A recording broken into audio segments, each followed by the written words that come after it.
আসসালামু আলাইকুম, welcome back to my world. আশা করি কাছে দূরে যে যেখান থেকে আমার ভিডিওটি দেখছেন সবাই অনেক বেশি ভালো আছেন।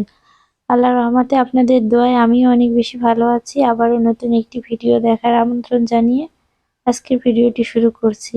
আজকে আর আপনাদের সাথে সকালের খাওয়া দাওয়া কিছুই শেয়ার করলাম না, সোজা চলে আসলাম দুপুরে রান্না বান্না করতে। আর ওই যে বললাম না, মাঝে মধ্যে আমার একেবারে মনেই থাকে না ভিডিও করতে, মানে আমি যে ভিডিও করি, ভিডিও করতে হবে বা কোনো কিছু এরকম মাঝে মধ্যে এত ব্যস্ত হয়ে যাই, কেমন জানি একদম মনেই থাকে না। সেরকম মাঝে মধ্যে এরকম হয় যে সকালবেলা আমি যে ফোনটা নিয়ে ভিডিও করব এরকম একটু মনে থাকে না, মানে এত ব্যস্ত ঝটপট করে কাজগুলো করি, এর কারণেই আসলে মনে থাকে না। আর মাঝে মধ্যে তো এমনও হয় যে মনে আছে ভিডিও করতে হবে, কিন্তু ব্যস্ততার জন্য করতে পারতেছি না, এত ব্যস্ত। তার মধ্যে যে মোবাইলটা কখন সেট করব বা ভিডিও করব এইটুকু সময়ও হয় না। আর এই যে আজকে দুপুরবেলা মাছ রান্না করতেছি, ফাইসা মাছ আর মুরগির মাংস, জাগার সেই কচু দিয়ে রান্না করব। আর আজকে তরকারি অল্প রান্না করতেছি, এর কারণ ওদের বাবা দুপুরে খেতে আসবে না, রাতে খাবে। এর কারণে দেখা যায় দুপুরে শুধু আমি খাবো আর ছেলে খাবে তো মাংস দিয়ে। এর কারণে আর ওইভাবে রান্না করতেছি না, অল্প করেই রান্না করতেছি। আর আজকে রান্না করতে গিয়ে কি জানি বুঝলাম না, কচু ঠান্ডা পানিতে ধুতে গিয়ে দেখলাম একেবারে কালো হয়ে গেছে। এর কারণে কি আর করব, তারপরেও রান্না করলাম। কিন্তু কালো ঠান্ডা পানি দিয়ে ধোয়ার কারণে কচু কালো হয়ে গেছে আর শক্ত হয়ে গেল। আমি বুঝতে পারিনি যে গরম পানিতে সেদ্ধ করে কচু ঠান্ডা পানিতে ধুতে হয় না। দেখা যায় যে অল্প রান্না করি আর বেশি রান্না করি, রান্না তো করতেই হবে, খেতে আসুক আর না আসুক রান্নাটা করতেই হবে।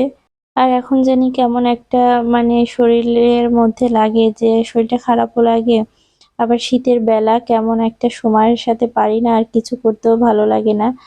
দেখা যায় ফোনে ভিডিও আছে কিন্তু ভিডিওটা এডিট করা, ভয়েস দেওয়া একেবারে কেমন জানি ইচ্ছা হয় না, সময়ও পাই না। আর হুটহাট করে আসলে বললেই ভয়েসটা দেওয়া যায় না, কেমন জানি মন থেকে না আসলে কথাগুলো বলা যায় না।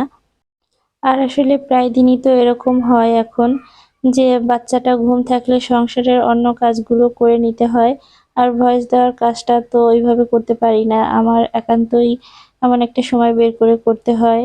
আর এই তো রান্না বান্না শেষ দুপুরের, এখন আমি একটু খেয়ে নিলাম, আজকে ওইটারও একটু ভিডিও নিলাম।